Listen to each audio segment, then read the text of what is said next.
It's time for the Voice of Reason podcast.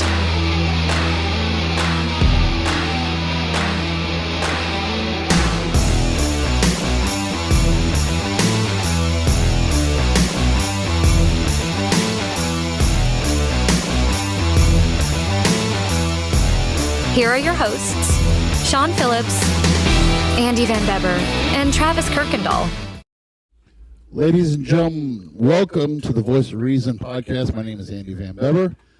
Joining me today is our representative from what district are we, by the way, Chad? We're the 40th Missouri. 40th Missouri District Representative Chad Perkins.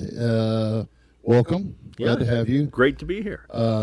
Sean is continuing in his military training out in California, his next step in his military journey. So he hopefully will be back with us in 2 weeks. So, but no, this is part two of our series on the last 4 years. Last week we had Sarah Rutherford on. We thank Sarah Rutherford for being our representative for the left. And the first guy that came to my mind when I thought of the right. Yeah, well, thank you. Yeah, you said something to me about it a couple of weeks ago when we were just trying to make the schedules work, Yep. and tonight works great, and glad to do it. Yeah, we're glad to have you. Why don't you give us a little bit about your political background, how you got into politics, kind of your journey that you've had. Yeah, all right, sounds great. So, I've kind of lived here in Pike County all my life, right? Worked in radio, that's, I think, probably my true calling in life is working in radio.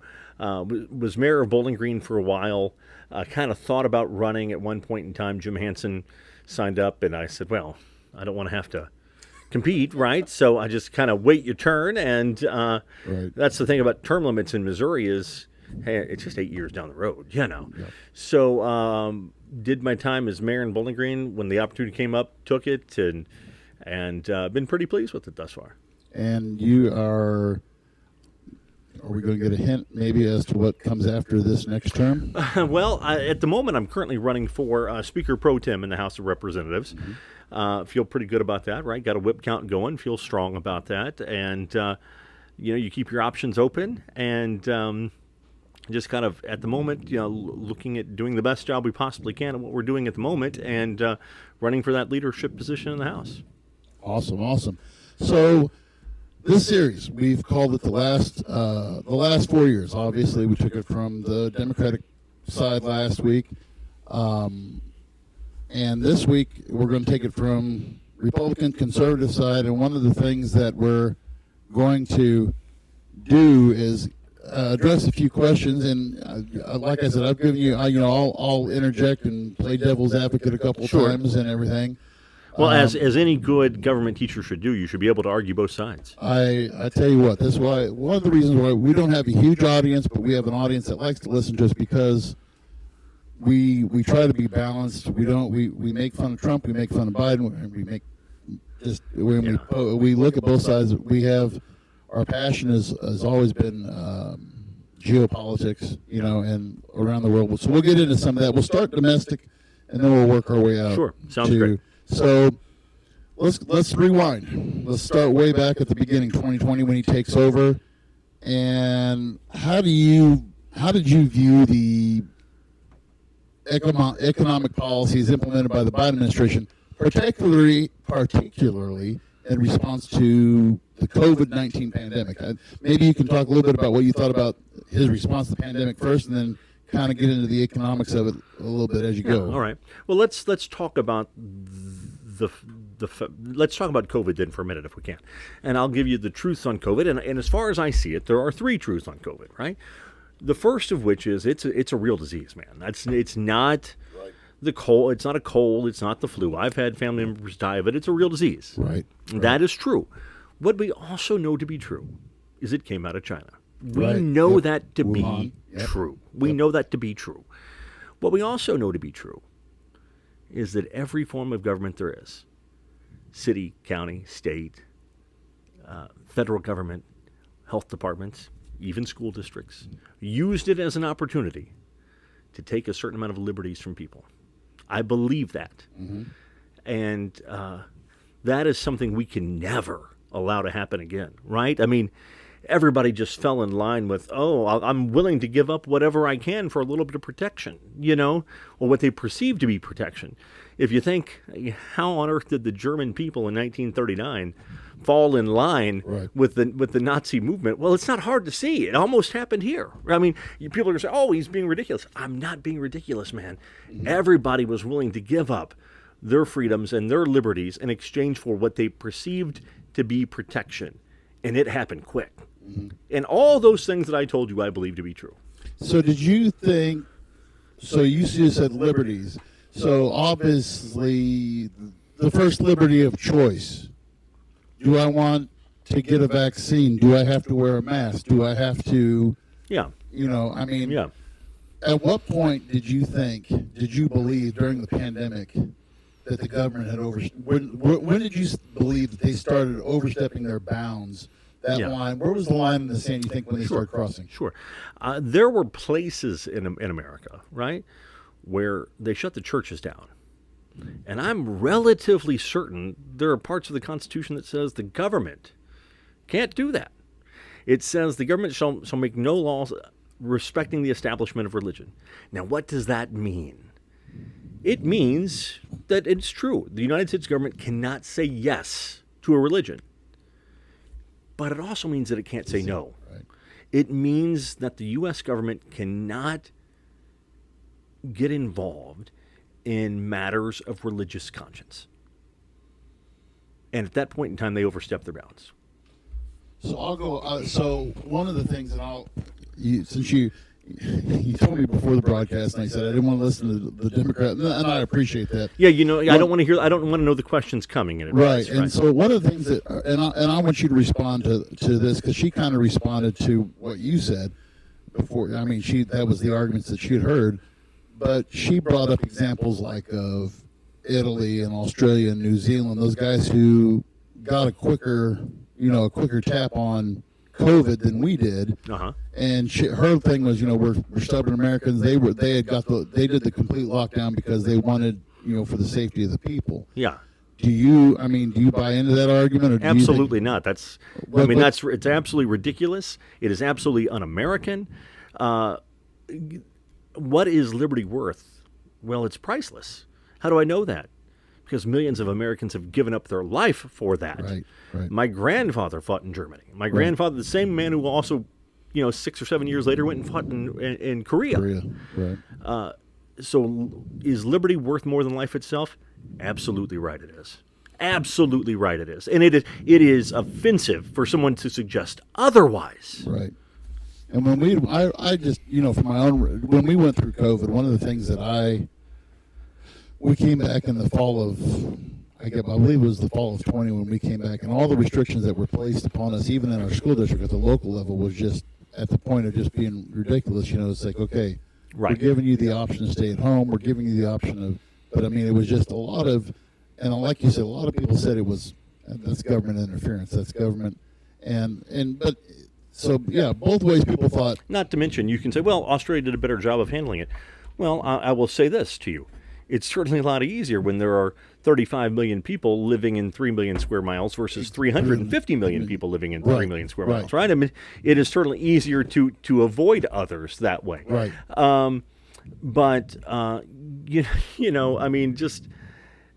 All these folks fell in line with whatever was told to them. Looking back, much of it was based on nothing at all. Yeah. At all. And I think it was a lot of people, the concern was, because we were rushing through this. I think it was a rush, And so, again, we're trying to present both sides of that, but those are great points. And I'll be honest with you, Andy, and I don't mind telling anyone this. I got a vaccine. I did too.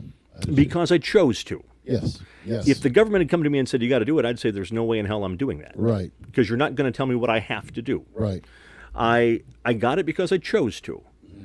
Now, with all that being said, I'll simply say to you, if I got a polio vaccine once, and then I got a polio vaccine twice, and then I got a third polio vaccine, and I still got polio, I'd be asking some questions. Right. I would say, this is not a vaccine. For the first 42 years of my life, a vaccine was something that you got and you were not going to get it. Right. And then all of a sudden there's, oh, no, that's not what a vaccine is. You're wrong. Well, for 42 years of my life, you told me that's exactly what a vaccine is. Right. And I'm 46 years old now, right? And I've gotten COVID 3 times since then. And it sucks, man. It does. Right? Mm-hmm. It sucks. But I try to stay in fairly good shape. I try to, whatever, I just hang out at the house for, however many days, right? And do my thing. Mm-hmm. But so do you think it's a call for more citizens instead of the government coming in? So what I'm hearing you say is it's the response. Let citizens, be responsible for themselves instead of the government trying to. America is about personal responsibility, right? I mean, people always want to blame someone else. Right. At some point in time, you are responsible for yourself. That's that is one of the key differences between the left and the right, isn't it? Yeah. The left says, "Oh, the government needs a program for that. The government needs to do this. The government needs to do that." On the right, we say the government needs to leave me alone. Right. I can work this out. I don't need your help. Right?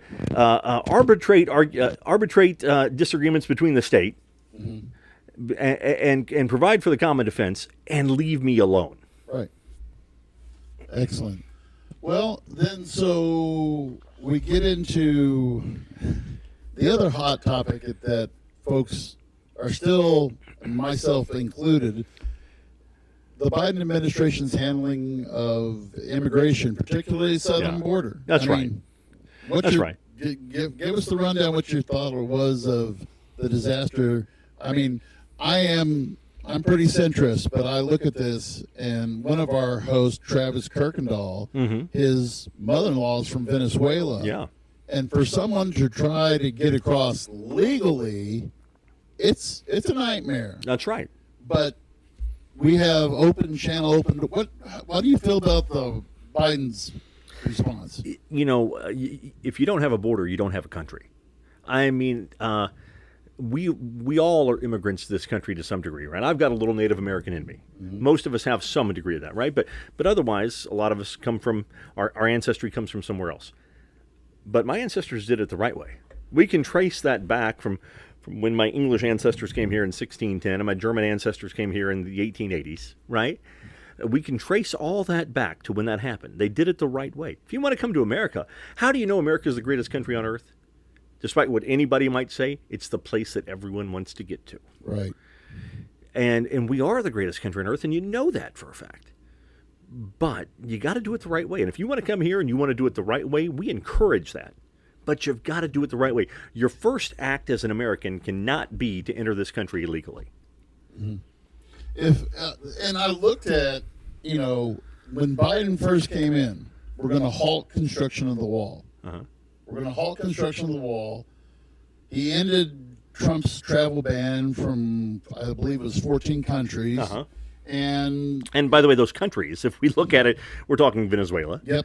Which, by the way, the Venezuelan people are fantastic. It's the socialist government. It is the government that's running that country that's the problem, right?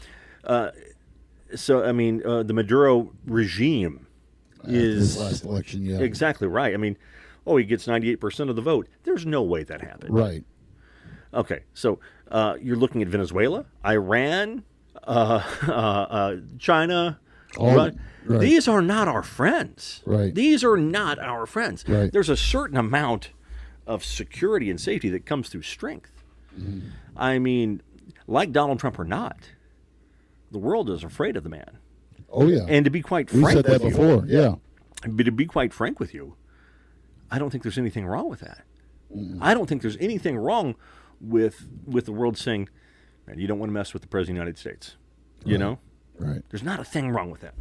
So, do you think anybody's scared of Joe Biden? Well, I'm not. I know you asked the question. Yeah, I know. I'll pose the question. Yeah, but, your listeners can make their mind up for that themselves. And then the whole thing about reaffirming the protections to the DACA recipients, right? And my mind was blown, kind of like with what you said was we have to maintain borders. And I'm not either one. I don't a Trump supporter. I'm not really a Biden supporter. I'm still making up my mind. By the way, and I congratulate you on that. You teach high school government. Yeah. And I think if a high school government teacher is doing their job correctly, you have no idea what their politics are. Yeah.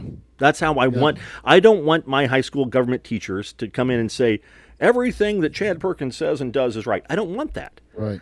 I also don't want them to come in and say everything the Republican Party does is wrong. I want them to come in and say, and you have no idea what their politics are. Right. That's how it should be. And that's how, and I think that's one of the problems. And that's another reason why we do this is so we can have a bunch of, when we had the show last week, it was kind of funny. We have our live comments, and I monitor that and everything. Everybody knows that we record now because just what it is, technology. But on our chat board, there was somebody said, well, why don't you bring in the Republican and Democrat at the same time? And I'm like, no, I want to be able to have both of them fully say and not get in, And I think one of the issues is if somebody's going to try to tell them, and again, I don't try to tell my students anything. It's, hey, you got to vote this way. I tell them, research. And that's how it should be. Yeah. So, so then when we get into the things that Biden did, especially expanding the Affordable Care Act, expanding. Right. What was it? I had some stats that he said. Where was it at?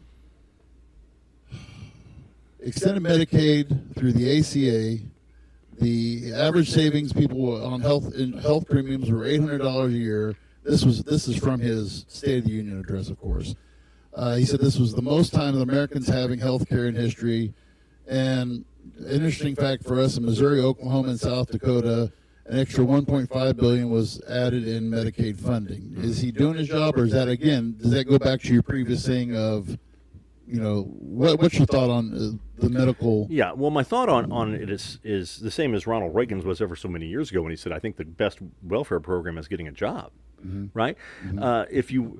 I believe that Americans of a certain age, right, and that age is someone who's working age, right, 20s, 30s, 40s, 50s. If you want health care, you get a job that provides health care. Right. I believe that capitalism lifts people up out of poverty. Mm-hmm. Apparently, the Biden administration believes that everyone should be on a government program. Right. I believe that the system we have is what has created the greatest amount of wealth in the history of the world. Mm-hmm. And I think that if I said to you, hey, you can have Medicaid or Medicare, or you can have health insurance through your job, which one do you think is going to be better? It's going to be the health insurance through your job. It should, yeah. It's going to be the health insurance through your, and I bet that's what the medical provider would agree with also, right? So I think that if you look at the numbers also, if you receive Medicaid benefits, not Medicare benefits, but Medicaid benefits, and I'll tell you why. I don't view Medicare as a social program, or certainly as a welfare program. It's an entitlement of every American once they reach a certain age because you paid into it. Right. Medicare on the other hand is Medicaid. Yeah. Excuse me. That's right. Medicaid on the other hand is a social program designed for people who can't afford something else. Right. That's what Medicaid is. And expanding Medicaid, if you look at the numbers closely. And I don't have those numbers in front of me, but if you were on a Medicaid program, you were far more likely to have voted for Joe Biden than you were to have voted for Donald Trump. Mm-hmm. What Biden is doing is increasing people's dependency upon the government. Right. I mean, this is LBJ and the Great Society all over again. Yes. If you make people dependent upon the government, they're more likely to vote Democrat. That is a fact. Buying votes. They're buying votes. Not with their money, with your money. Right. Yeah, no, I absolutely think that there's nothing sincere, there's nothing magnanimous or grand about what he's doing. He's buying votes. That's what he's doing. So I want to, you mentioned something, and you answered my healthcare question, but I want to go back to something else that you said about capitalism. So this was brought up last week by our guest, and we got into kind of what you said there was the belief that Republicans have in trickle-down economics. Mm-hmm. Okay, Reaganomics, if you will, but I mean it's been around. Supply-side economics. Right, call it what you may. Call it whatever you want to. That's right. And we hear this argument from the left all the time that trickle down economics doesn't work. You know, you just said, I mean, bottom up doesn't work either. We're seeing how that drains our system. So, what's your? I mean, I already know what you're going to answer, but what's your response to someone who says, "Hey, trickle down economics doesn't work because you have greedy corporations, you have all these people who are, you know, instead of letting it instead of reinvesting it, instead of passing it on to your workers, they pass it on to the shareholders." How do you respond to that? Well, I'm going to give you a one-word answer, and then I'll go into some detail, right? Okay. My one-word answer is history. Right. I mean, how do I know it works? Because it has. Mm-hmm. It has every time it's been implemented. Mm-hmm. And to suggest otherwise is ridiculous. No reasonable person would think that it doesn't work. Reagan proved it worked in the 80s. Adam Smith proved it in the 18th century, right? Mm-hmm. The Wealth of Nations, laissez-faire, Adam Smith. If you haven't read it, put that on your things to read list. It was written in 1776. There were two great things written in 1776, right? And one of them was The Wealth of Nations by Adam Smith. Mm-hmm. Read it. So when you say, well, corporations can't do the job, it's government that can do the job. Government does the job better than a corporation does. All right. Then, okay, then here's my point to you. You win the Powerball jackpot. You want somebody to send you the check. Who's delivering that? The U.S. Postal Service or UPS? You're going to have UPS. First of all, you're going to go pick it up yourself. But I was going to say, I'm not having either one of them. But if you're trusting one or the other, right, you're trusting UPS. And the fact of the matter is, the post office has been around since the invention of this country. Right. And this is nothing against our local postal carriers. They're fantastic. Rain, sleet, snow, 100 degrees like it is today. Yep. The average working person on the street does fantastic. The problem is the bureaucracy of it. Everything behind it, right. So, I mean, they should have the market cornered. And they're subsidized by the government. They should have the market cornered. And they're losing money. And UPS is just better. Right. What else do I need to do to tell you that private companies do things better than the government does? Mm-hmm. I mean, right now, we have astronauts getting saved in space, right? By a private corporation, not by NASA. Yep. I mean, private corporations can always do things better than the government can. If we find oil on Mars, Elon's going to be there in 3 years. Right. You know, that's just how it works.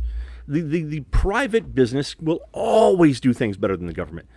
Do they do it perfect? Is there some corruption? Well, of course there is. Does greed exist? Well, I think to some degree everybody operates in their own best interest, right? The world's not full of, we're not all Gandhi, you know. Right. But the private corporation is just going to do better than the government. Mm-hmm. I agree with that. My feeling, and again, I wish there was my biggest problem is that there's not working class folks, like you said, the people who do jobs, the people who have jobs and are working and paying our taxes and everything else, when that's because it is going to, and I hate to say it, but it is going to the lower half more than we're getting, and I totally lost my train of thought. But the other thing that I look at though is you're creating more government loopholes and more places for waste to go. Whenever you want to talk about corruption and waste. Yeah. I mean, come on. So, for example, the Medicaid system in itself builds in a 25% loss every year, right, which means for every dollar you put in, they believe 25 cents of it's just going to get wasted, right? That's what it means. Right. Walmart, on the other hand, builds in a 3% loss. And if that number goes above 3%, heads are going to roll. Right. Right? Mm-hmm. The government is building in 25% of every dollar you send them. They know they're just going to waste. They're going to lose it. No one can operate like that.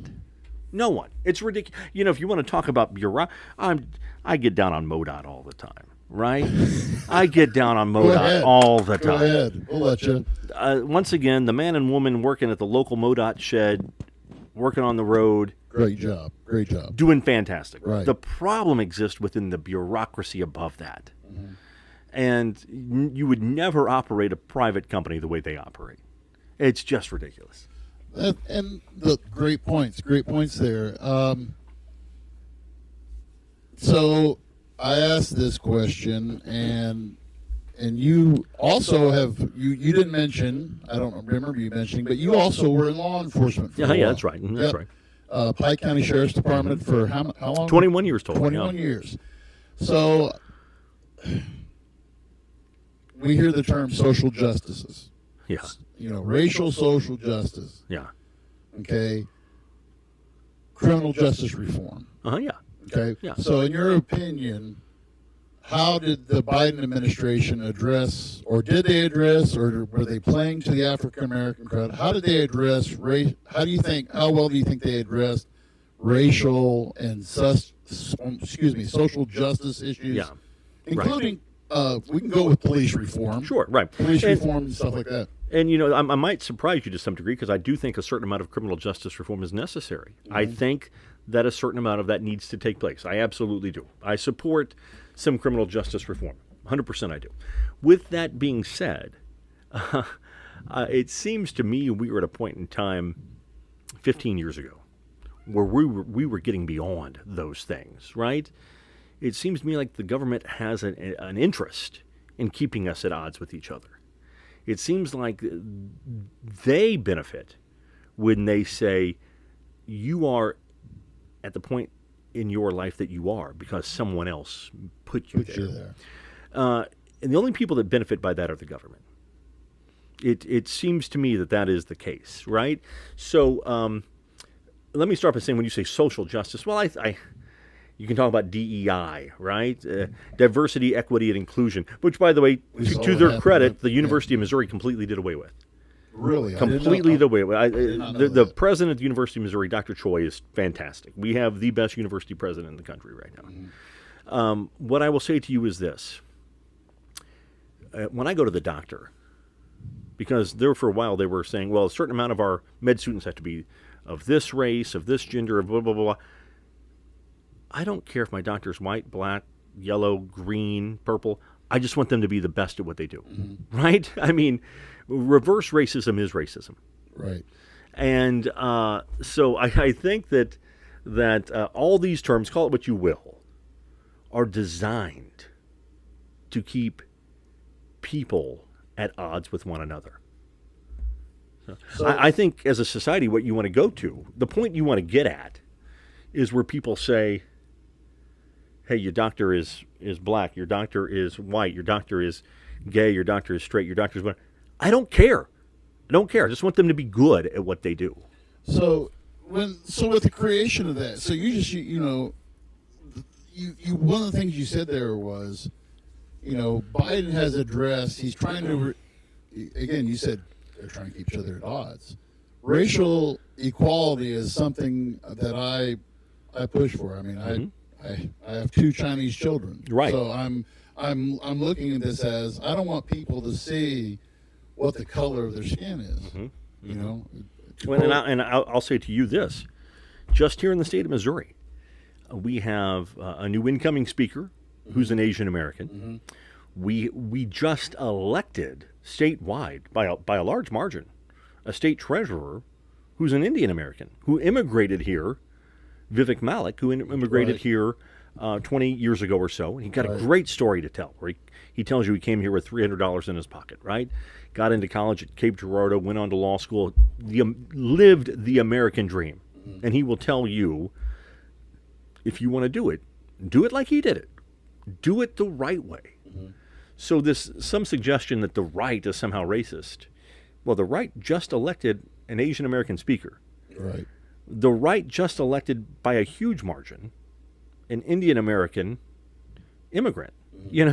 So I mean, that's ridiculous. That's ridiculous to suggest those things. Right, and you have to look back at record, at history. So let's look then at what is the state, what do you perceive the Republican state is towards the LGBTQ community and equality there? Where do you see the Republicans going in that area? Are they still? No, I don't know any of them that care. Okay. I don't know a single Republican that cares whether you're straight or gay. They don't care. And because as you said, that's one of those divisive things that are put in there done to do that. Right. They don't care whether you're gay or straight. The right doesn't care. Doesn't care. In fact, there are a number. We just term limited out a member who's openly gay. Mm-hmm. Spent 8 years in the House of Representatives from St. Charles County, openly gay, as a Republican. Mm-hmm. Really? As a Republican. I didn't know that. And by the way, nobody cared. Nobody cared. Okay. Now, the left will tell you, oh, the Republicans care. Bigoted well, apparently we don't. Apparently we don't. I mean, I will say to you, where that line gets drawn is when it comes to transgender issues. Okay. Right? And I'll speak on that. Don't mind doing so. Don't mind doing so. Go ahead. I believe that biological boys cannot, absolutely under no circumstance, cannot play high school sports with a girl, with a biological girl. I agree with you 2,000%. Now, with that being said, you and I both know we all played Little League, we all played T-ball, we all played against the other gender when we were 5, 6, 7, 8, 9 years old. Right. There comes a point in time when you can't do that. Right. We absolutely draw that line. I do, and I mean, and by the way, I just want to say this. That's not hatred of one versus the other. It is not, regardless of what someone may say. Safety and fairness. That's right. The same people that said we got to pass Title IX 45 years ago are the same people that say, it doesn't matter. A man can beat a woman. Right. And I mean, you talk about hypocrisy. That's the hypocrisy of the left. Right. That's what Title IX was all about. Yes. That's exactly what it was all about. So I'm going to ask one more domestic question, then we'll cross over on the foreign side. And a lot of people are asking this question. Let me finish up a little bit on that thought also, right? Sure. I have gay friends, one which was a member of the House for 8 years. Yeah. Who will say, oh, don't put that transgender stuff on us. That's not us. Right. We don't support that either. Right. The left wants to put it all together as one big group and say you're hating everybody. We're not hating anyone. Right. And in fact, gay Republicans are saying, we don't want to be a part of that. Don't put the transgender stuff with us. That's not us. So to lump it all as one group is disingenuous. Right. That's a great point. Great point. So here's the obvious question: how do you view the administration's handling of inflation and the rising cost of living? Well, my answer to that is simple. I went by the grocery store today. How do you think I feel? Yeah. How do you think I feel about that? Right? I mean, you can say, well, the president doesn't have any control over these things. Well, that's not what the left was saying when George W. Bush was president and gas prices went high. You got to be consistent. Either the president does have something to do with it, or he doesn't. Right? First of all, I think that a federal minimum wage is a little bit ridiculous, right? Because we're here in Louisiana, Missouri. Right. What it takes to live a comfortable life in Louisiana, Missouri, and what it takes to live a comfortable life in San Francisco are not the same thing. Right. So the idea that some federal minimum wage is out of this world, right? Just the most ridiculous thing. Which is what one of the things that Kamala is promising: a federal $15 an hour raise. So when the 16-year-old kid working at McDonald's is making $15 an hour, and you wonder why the price of your food went up, well, thanks a lot, Kamala. Yeah. I have this issue, and I've tried to explain this. How inflation works, and this is basic economics. I don't get people. Why don't we understand that when you raise the price of production? That's right. And this is some of our discussion that our friends on the left have had.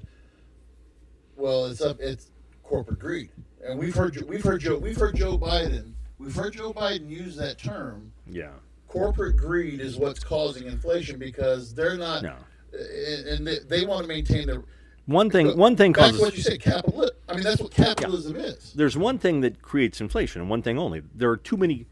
There's too much money out there chasing too few goods. Right. That's what causes corporate greed. When the government pumps trillions and trillions and trillions into the American economy, what do you expect to happen? Mm-hmm. This is this is the outcome of that, right? There's just too much money out there chasing too few goods. That drives the price up for everybody, and it's not good for anyone. That's the corporate greed. Corporate greed exists. Of course, it exists. Well, I mean, every it's business about- in the it's about world, bottom line. every business in the world has the same business model, right? The business of business is making money, Right. but the problem that has created inflation is the government's pumped way too much money into the economy. That's what's created inflation. I agree. Okay, so there's foreign or there's domestic. Let's go foreign. And I wish Travis was on tonight because he did his time in Afghanistan. So again, this is a little bit of a rewind. What is your opinion of? Let's talk Biden's foreign policy, and let's start with the withdrawal from Afghanistan. Yeah. I think the problem with the Biden foreign policy is that it doesn't exist. There is no foreign policy. I mean, the withdrawal from Afghanistan was a disaster. Well, here we are on just right at the 3-year anniversary of the horrible events that took place at the airport. Yeah. And I believe that a structured withdrawal. We know this now because of history, right? A structured withdrawal was in place. Some framework was there designed to do that withdrawal over the course of some time, right? Right. How on earth did the Biden administration get this wrong? How did they get that wrong? Well, I can't remember what the dollar amount was. But it's in the billions. That we left over Yeah. there, and then That's right. I mean, it's not us that has it. It's the Taliban. That's exactly right. That's exactly right.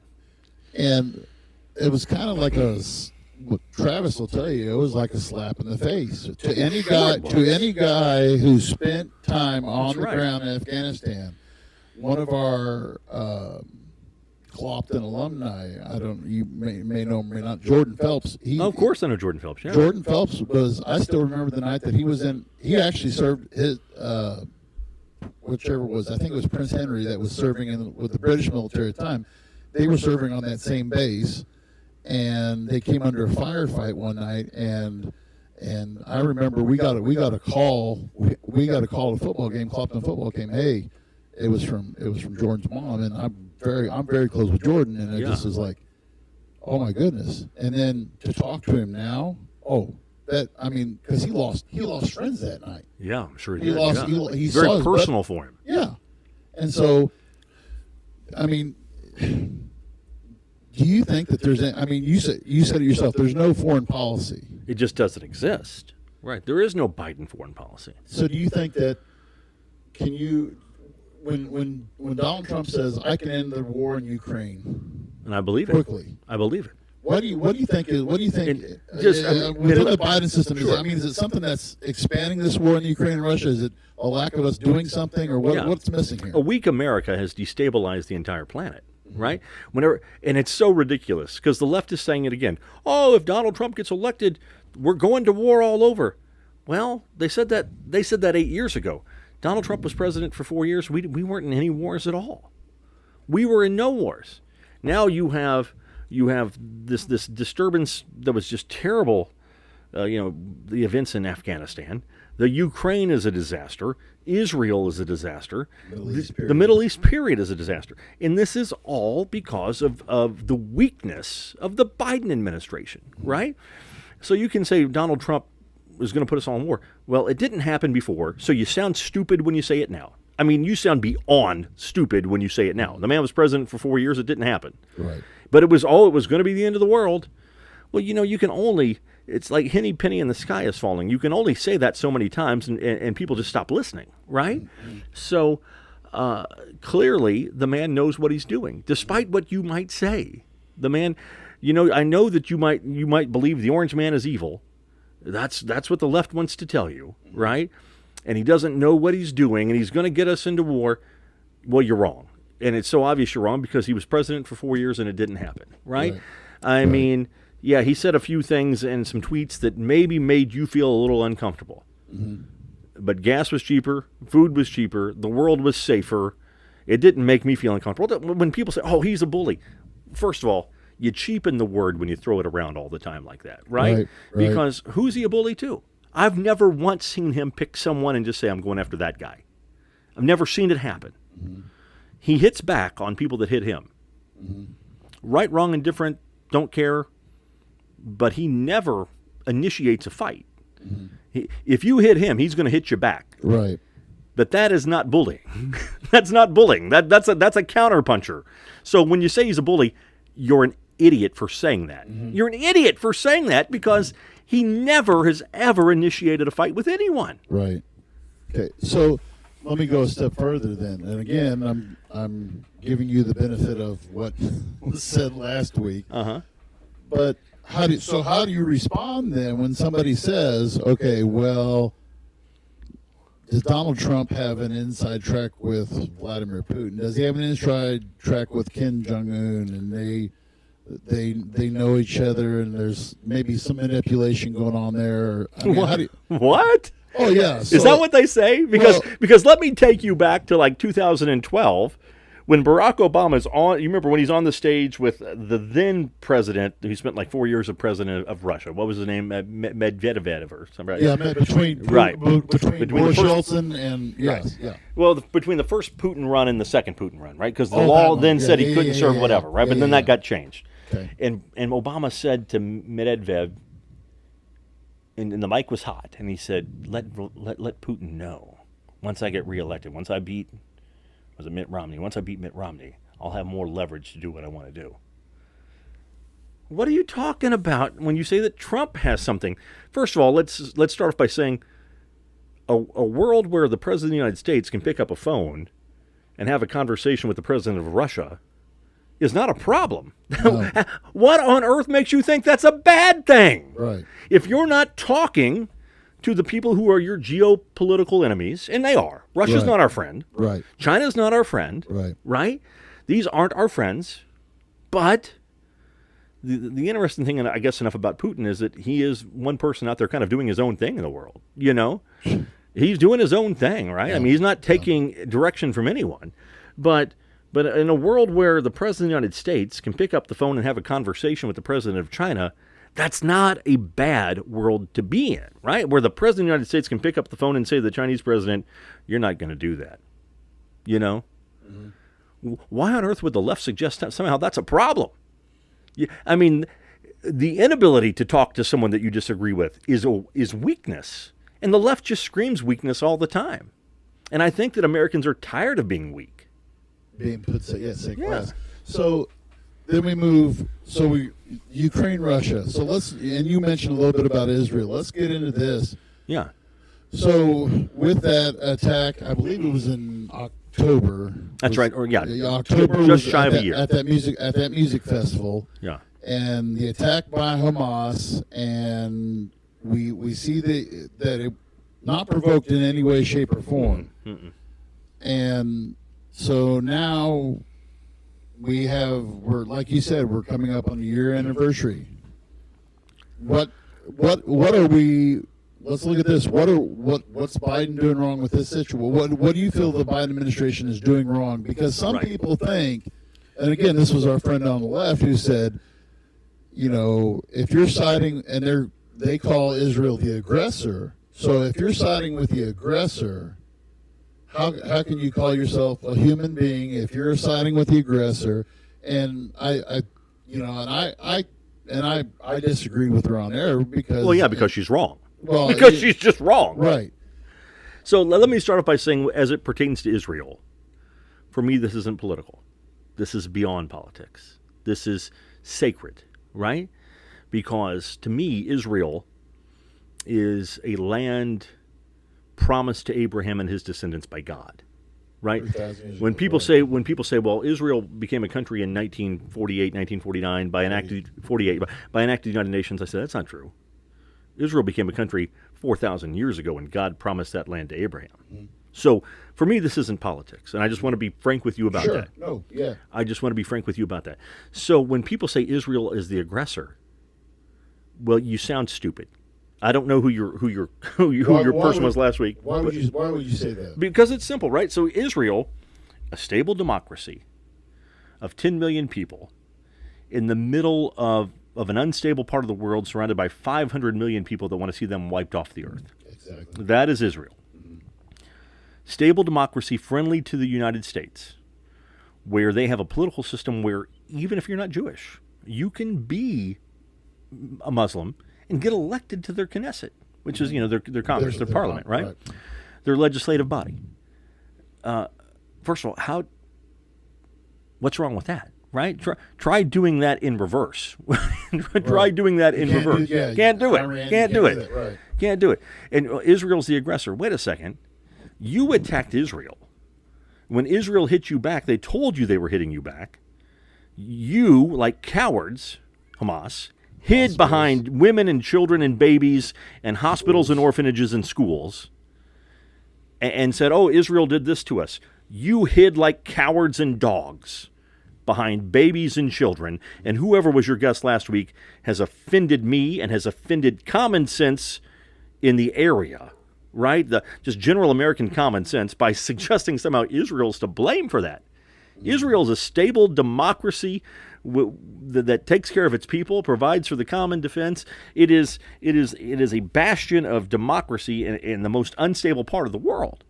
To suggest somehow that they're the aggressor is not only wrong, it's just ridiculous. I think, and also one of the things that people miss, you mentioned 1948, and again, that wasn't when the start of Israel was. But at the same time, I want to look at saying they are surrounded by, like you said, Hamas, Hezbollah. Mm-hmm. Then you have Iran. That's correct. When pulling the strings geopolitically in that part of the world. I still remember the statement that President Ahmadinejad, yeah. You remember the statement he said, if I had nuclear capabilities, he said I'd blow Israel back to the Stone Age.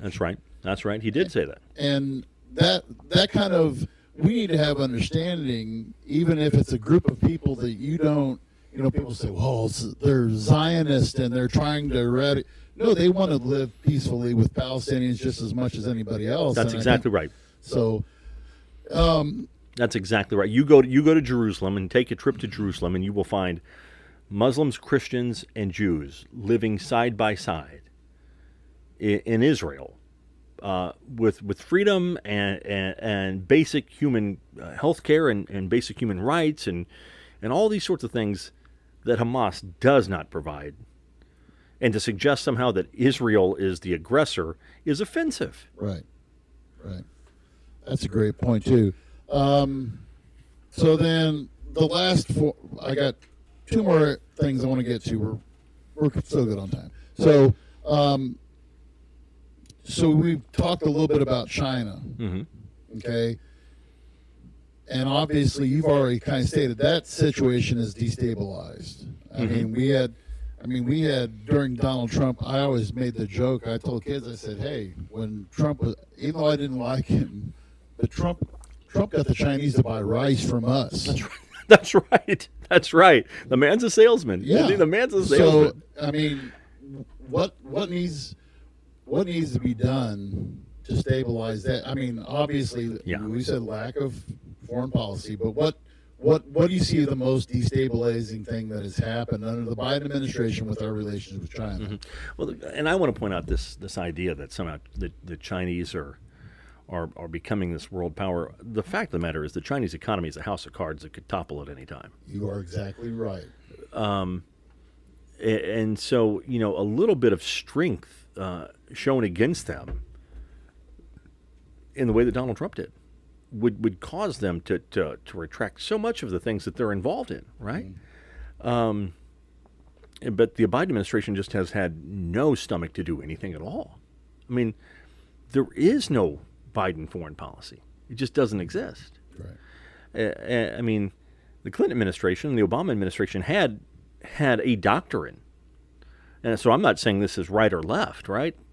That administration. The current Biden administration has nothing. Right. And so for Kamala Harris to come in and say, well, I'm going to fix that, you've been the vice president for 3.5 years. Your day one started 3.5 years ago. Okay. Well, the last thing, and I know this will take up the remainder of our time, but I have 2 copies of this, and I typed it up again, but I added an extra question, and I kind of talked to the person last week about this, but I want to hear you. What do you think the role of the media in covering the Biden administration is compared to the Trump administration? Right. Well, thank you. If you think back to when Donald Trump was president, and any time that he might miss a step when he's walking up a set of stairs, anytime he might, whatever, right? They would say, "Oh, he's having cognitive decline. Oh, he needs to see a psychiatrist. He's having cognitive decline." When the man is on the ball, I mean, he's just on the ball.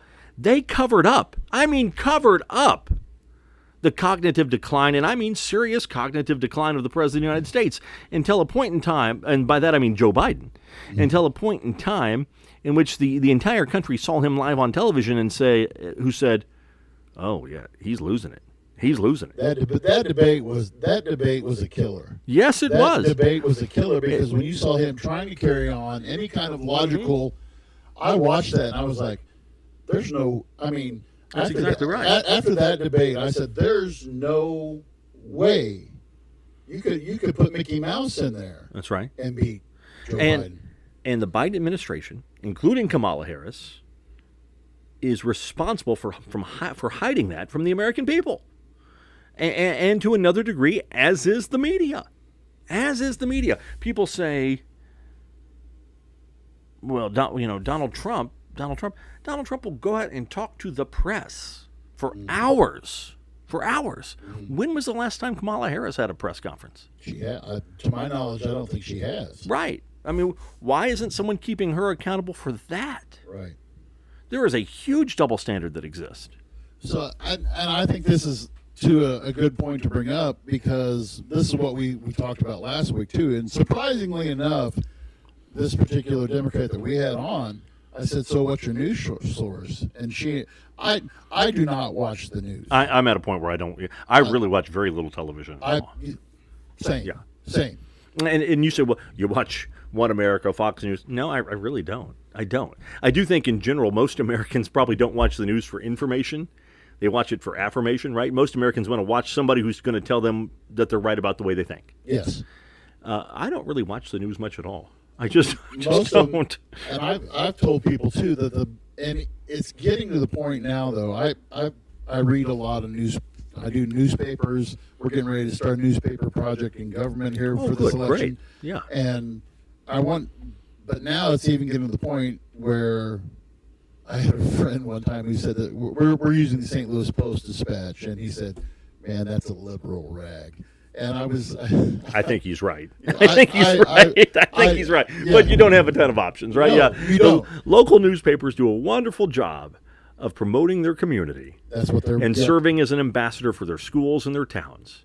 But they're not getting involved in any issue that is a little controversial. They don't want to. Right. And hey, the people say, who's the most important person at a newspaper? It's not the editor.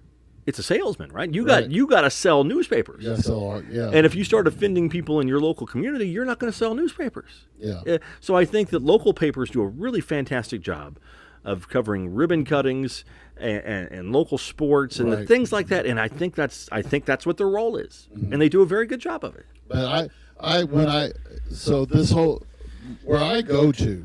And actually, one of my favorite news sources is News Nation. I don't know if you've heard of them before. I mean, I'm not terribly familiar. No. They're tiny. Mm-hmm. They're tiny, and they are. If you go to, I think it's Pew Research has a chart that where everybody's at on the chart. Mm-hmm.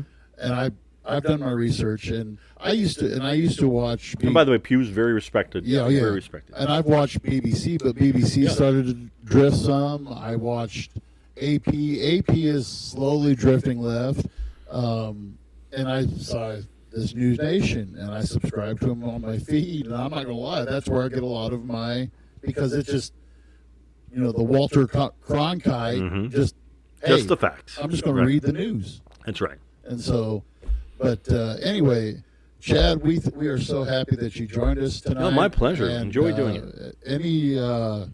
Anything you want to give a plug to, or anything we need to promote? When's session start? When does the next session start? So by law in the state of Missouri, session starts the first Wednesday after the first Monday in January. Mm-hmm. So this year it's one of the later starts you could have. It's January 8th, and it'll run through the second Friday of May at 6 p.m. Everything has to, by law, be done by then. And you guys, and just to clarify, you guys usually take care of budget and all that stuff usually in the first month? Oh, no. The budget, by law, also has to be done the week prior to the end of session. Really? So budget meetings will start in January. But getting everything And finalized. everything gets the House generally gets it done first, right? Sends it to the Senate. The Senate has a little bit of time, and by a little bit I mean maybe 2 weeks to work through it. Send it back to the House. All that really kind of gets fired up toward the middle to end of April. Okay. And any legislation that you guys are really looking at to really kind of go after this year, or anything? What's the Republican goal on Missouri level this I year? think one issue in the state of Missouri that exists that I think is important is initiative petition reform. What is initiative petition reform? So let's say you're outside Walmart and somebody says, "Oh, sign this form so that we can put whatever on the ballot," right? The Missouri Constitution. Well, you're a government teacher. The United States Constitution is sacred. It's been amended 18 times in 250 years, right? It's hard to amend the United States Constitution because it should be sacred. Right. It shouldn't change based on whatever whatever way the political winds are blowing in a given year. It takes a 2/3 majority vote to propose it, and 3/4 to ratify. It's exactly right, and the X amount of states have to do so. It's a process, and it becomes sacred once it's done.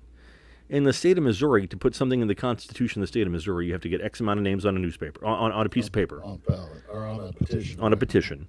And then it takes 50% plus one. 50% plus one.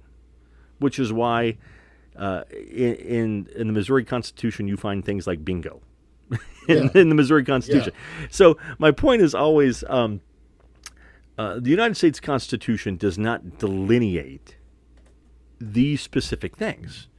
The United States Constitution sets out a framework for a way in which the government should operate, but it doesn't delineate specific things. Right. That's the way the Missouri Constitution should be. It should be. So there's a lot of things that exist in the Missouri Constitution that should exist in Missouri statutes. So making the Missouri Constitution a more sacred document, I don't think is a bad thing at all, right? No. Raising that threshold for making something constitutional, I think, is a good thing. And so we're looking at making the Missouri Constitution more like the U.S. Constitution.